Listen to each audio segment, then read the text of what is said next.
有好多女人，我所認識好多女人咧嚇，呢段可能比較即係唔係好純熟，因為我從來冇講過㗎嚇。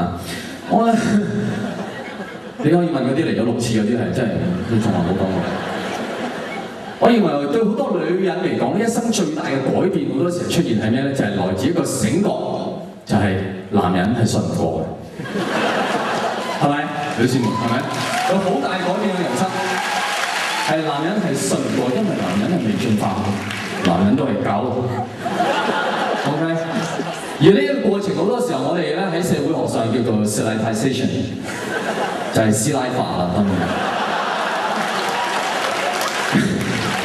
咁你見到啦，大家要搞清楚，所謂師奶化嚇，你好多時見到咧師奶佢會打仔、打老公、打小人嚇、打牌，呢啲都係師奶化嘅後遺症。你要搞清楚，師奶化嘅重心就係男人信唔過，未進化，狗嚟 ，OK？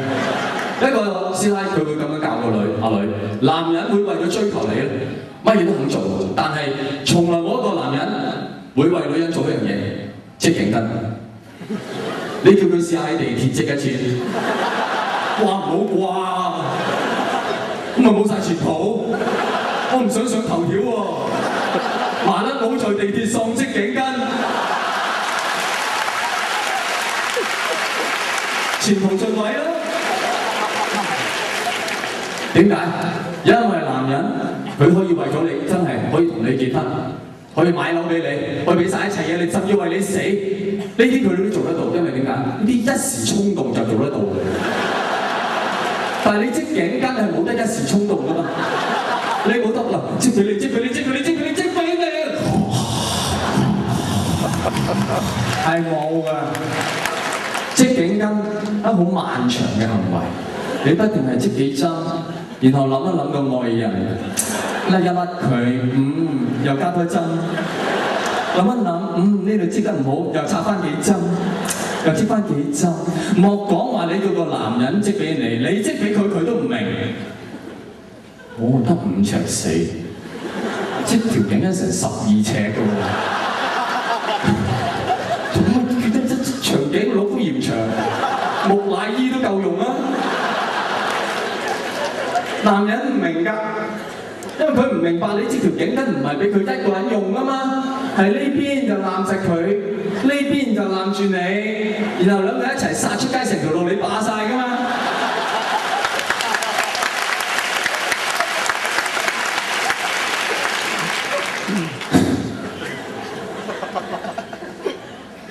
咁係咪咧？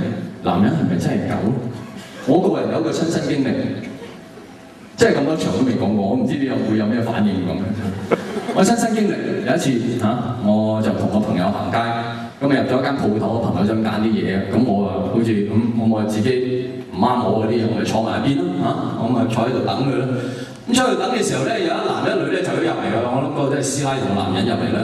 個男人一見到我咧就好興奮咯，哇黃生，哇你點就咁坐喺度，你唔怕人認得你啊？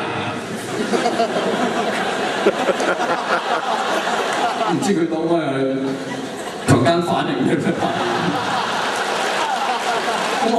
我當時我哋呢行都係咁答氣，我哋最驚就係人哋唔認得我啫咁樣。我啱啱想咁樣講嘅時候咧，嗰個女人就講啦，我都未講個女人就講：嘿，邊有人認得佢啫？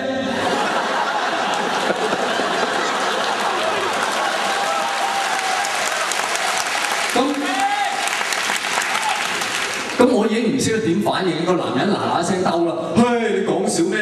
阿黃生咁出名，咁多人認得佢，然後個女人即刻加多句啦，咁認得佢咁又點啊？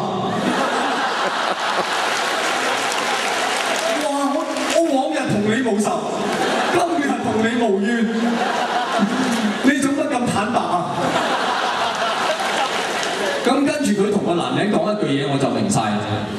跟住佢就同個男人講：你講咁多嘢做乜鬼嘢啊？快攞埋篤尿翻屋企啦！你覺唔覺得呢句嘢好熟口面？你養過狗嘅人你就明白。你通常帶狗落街，我哋就成日同啲狗㗎嘛，問乜鬼嘢啊？攞埋篤尿翻屋企啦！